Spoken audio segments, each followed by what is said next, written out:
Hi, and welcome back to the DPAF podcast format.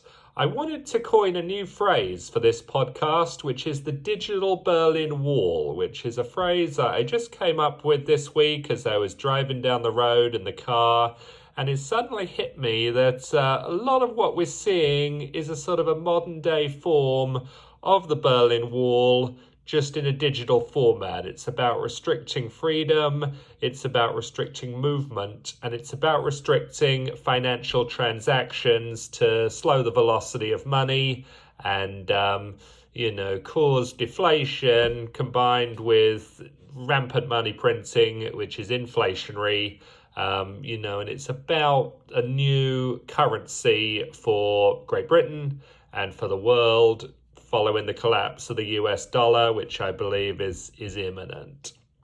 So I wanted to talk about this phrase, and I was thinking back to the famous Ronald Reagan phrase of there's a big difference between people wanting to come in and people wanting to get out. And when you have these big financial collapses or a society that is collapsing, a lot of people want to get out. And I grew up in Great Britain, and we learned a lot about history. We learned a lot about, the Second World War era, East and West Berlin, East and West Germany, the United States and the Soviet Union, and it was a sort of a struggle between communism and capitalism, between freedom and tyranny. And in Great Britain, of course, we've always been a free country. That was the rationale for fighting World Wars I and II, so we could control our own destiny, we could live in freedom. And it was these other backward countries like East Germany and the Soviet Union, many others around the world, of course, that, did not advocate for freedom. They did not advocate for civil liberties. It was top-down central planning. And this led to, obviously in the Soviet Union case, the rise of Lenin and Stalin, mass murder, mass starvation, mass depression, and obviously in that environment a lot of people want to escape if they can, and barriers need to be erected to prevent this from happening. And what we're seeing a lot of now, there's a lot of talk about these digital passports. In Britain, the government came out a few weeks ago saying these were totally un-British. Now they're coming out and saying they're inevitable. And it's this creep of tyranny. We've had this ambiguity around travel restrictions. It's illegal to travel out of the country. And, why is this? Why are we worried about spreading the virus abroad? Surely the only thing we should be worrying about is spreading it at home. And of course, there's a hidden agenda here. There's a hidden agenda on the part of government that's never discussed.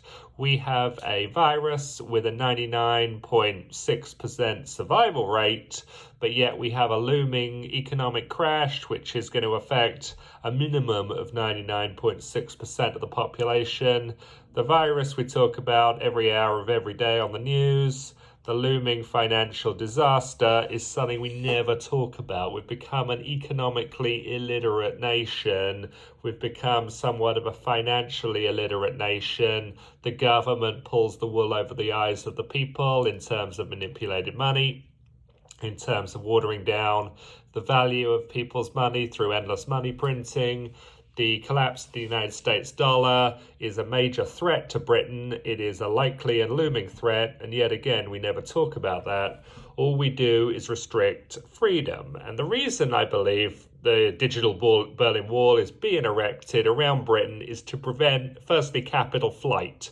The government is going to need existing wealth to tax and seize to help pay its debts. It cannot afford for capital to be fleeing the country. And obviously, if people are fleeing the country, taking money with them, that needs to be stamped out. And also, we're going to have freedom of movement around the country for people that are imprisoned in it, to prevent transactions, to prevent money velocity, to prevent people spending and earning because they're having to borrow to spend. And, we need to crunch down on all these transactions. That's why you have these totally ridiculous double standards. Like, you can go to the supermarket to buy food, no problem, no chance of catching the virus there. But if you want to go to the pub to have a beer, there's all these restrictions. You can't stand at the bar, you can't enter the bar, you can't walk around the bar, you can't get up from your table. Table service only. One waiter or waitress per bar.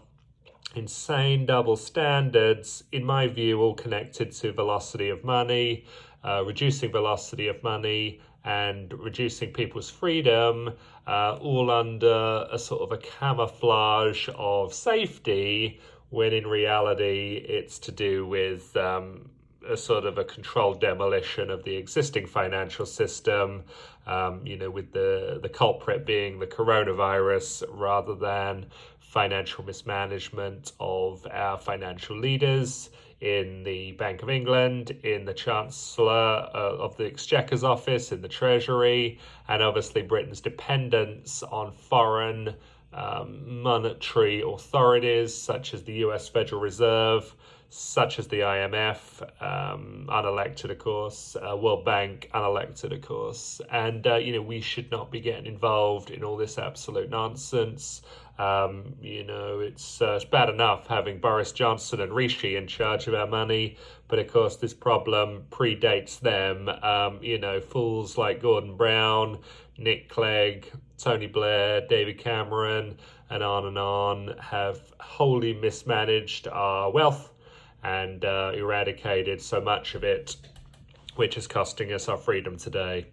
And, I do want people, therefore, to take away from this podcast this sort of notion of the digital Berlin Wall. Hopefully it's a phrase that can be talked about and spread widely, because I think it means a lot to, or it'll resonate a lot with people who understand the significance of the real Berlin Wall, how it divided society between West and East, and rich and poor, communist and capitalist, people living in freedom and under tyranny. And, it's something we need to resist as the British people. Obviously, the British people have been as reluctant to resist all this tyranny to date as, could possibly be. Disappointingly, obviously I'm not one of those people. I was against lockdown before it was called lockdown. I was against it, on day one, hour one, minute one, because it violates British civil liberties. It presumes guilt pre-trial. It, enforces endless bail or endless house arrest, and, many, many other things such as freedom of movement, freedom of religious worship, and freedom of speech. So also final point from me, as a lot of people know, I've been living out in Florida for the last 5 months. I sort of escaped Britain around about the dawn of lockdown 2 because I could see the writing on the wall. And, Florida, as a lot of people know, is a no lockdown state. It's a no face mask state. And, it's announced in the past week that the state of Florida is explicitly going to ban vaccine passports because they are un-Floridian. Of course, they're un-British, but, the British government, does not wish to follow the lead of freedom. And it's little old Florida that used to be a sort of a backward place, had Disney, had nice weather, but it was seen as sort of cheap sun. Now, of course, it's a location where tons and tons of people are moving to from not only around the world like me, but definitely around the United States. They're escaping lockdown areas like New York and California and Chicago and moving to Florida. There's a mass amount of people moving in here all the time. And it's been a great experience for me to live here. Beautiful weather, beautiful beaches, great people, dynamic people, freedom-loving people. You can go to the beach, tons of people, go to the bars anytime you want, sporting events, social events, community events, church events. And it's a shame that Britain does not follow the same lead. I mean, you hardly ever speak to anyone here about the virus. People talk about their job, people talk about how much money they're earning, people talk about people they're visiting, their friends, going out on the boat, on the water. They never ever talk about really the virus. They never talk about people they know that have died, because there's hardly any of them. But yet in Britain, it's totally, totally different with the same coronavirus. How do two groups of people that are similarly from the sort of same Anglo-Saxon part of the world, you'd think they have the same susceptibility to the coronavirus, and yet the government approach is so dramatically different. Maybe someone in Britain should look into this, but I'm sure from the British government, they will not bother. So I hope you like this podcast. I hope this phrase, digital Berlin Wall, can be spread far and wide. Please subscribe to the channel for more anti-lockdown content and more content that I'm moving into talking about, which is escaping the system and pursuing a life of British civil liberties and British freedom, whether or not you live in Great Britain. So thanks very much, and we'll talk to you soon.